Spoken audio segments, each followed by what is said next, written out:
rabantsika rehetra iasina no anarako tena am'roapolo taona ingénieur mécatronique.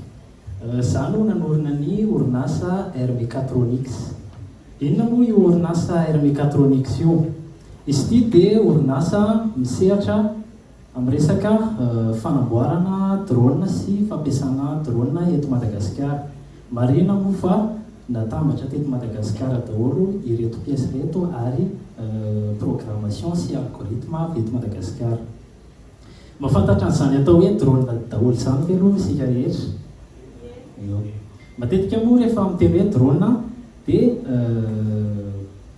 reny fitaovana manidina fangalana sary sy fanaovana horonan-tsary eny no tonga ao an-tsaintsika, izany hoe voafetra amina resaka fangalana sary ihany.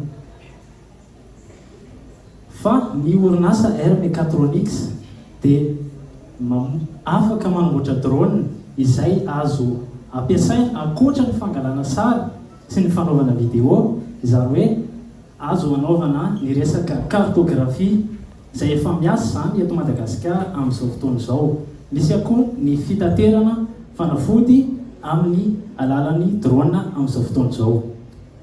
Ny orinasa R Mechatronics dia afaka manamboatra ny fitaovana izay ilaina amin'ireo filàna ireo.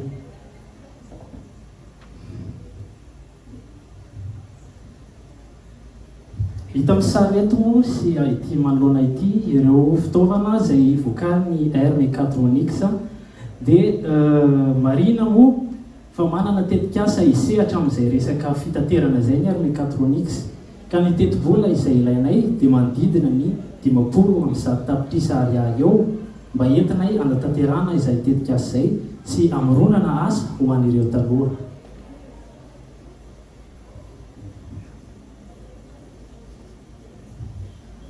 Mankasitraka indrindra tompoko naharitra ny ianao hatramin'ny farany.